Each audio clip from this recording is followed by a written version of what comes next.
Zee मीडियाचा हा दणदणीत इम्पॅक्ट आहे। बलात्कार झालेल्या वडाळ्यातील चिमुरडीला मनोधैर्याचा चेक मिळाला। जवळपास महिनाभर हा चेक मिळाला नव्हता। 3.5 लाखांचा हा चेक या मुलीला मिळालेला आहे। झी मीडियानं कालच या प्रश्नावर पाठपुरावा केला होता।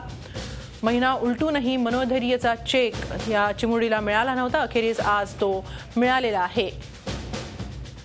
आपण याबाबत अधिक माहिती घेऊया आमच्या प्रतिनिधी दीपाली जगताप पाटील यांच्याकडून। दीपाली, कालच आपण या प्रश्नाचा पाठपुरावा केला होता। अखेर या मुलीला मनोधैर्याचा चेक मिळालेला आहे। काय अधिक तपशील? हेमाली, काल दुपारपासून हा विषय आपण लावून धरलेला आहे आणि 1 महिना उलटला तरी बलात्कार पीडित जी मुलगी आहे तिला मनोधैर्य योजनेचा लाभ म्हणजे त्यासाठीचा जो निधी येतो तो तिला आणि तिच्या कुटुंबियाला मिळालेला नव्हता। काल आपण यावर चर्चा देखील ठेवली आणि विविध माध्यमातून सामाजिक कार्यकर्ते असतील किंवा महिला आयोगाच्या माजी अध्यक्ष असतील या सगळ्यांनीच आणि आपल्या सहित आपल्या चॅनेलच्या माध्यमातून ही मागणी केली होती की मनोधैर्याची जी रक्कम आहे ती तातडीने 15 दिवसात खरं तर 25% रक्कम जी आहे ती बंधनकारक असतं पीडित मुलीला कुटुंबियाला मिळण्यासाठी, पण ती मिळालेली नव्हती आणि कालपासून आपण ही बातमी लावून धरली। आपण महिला व बालकल्याण मंत्री पंकजा मुंडे यांच्याशी देखील दीपाली आमच्याबरोबर अशाच संपर्कात राहा। या प्रश्नाचा पाठपुरावा करणारे निरंजन अहिर आहेत आपल्याबरोबर। निरंजन जी, आपल्या प्रयत्नांना यश आलंय असं म्हणता येईल? हो, नक्कीच यश म्हणणार नाही मी, कारण का जे पुढच्या अगोदरच्या 15 दिवसात व्हायला पाहिजे होतं त्याला आज तब्बल 32 दिवस उलटले।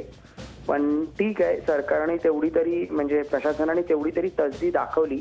चेक हातात आला आहे। त्या मुलीच्या नावे आपण बँकेत खातं उघडलेलं आहे आणि तो चेक त्या खात्यात जमा केलेला आहे। पैसे अजून त्यात ट्रान्सफर झाले नाहीये, ते आम्ही समजू शकतो की 2-3 दिवसात ते होतील अशी आम्ही आशा बाळगतो।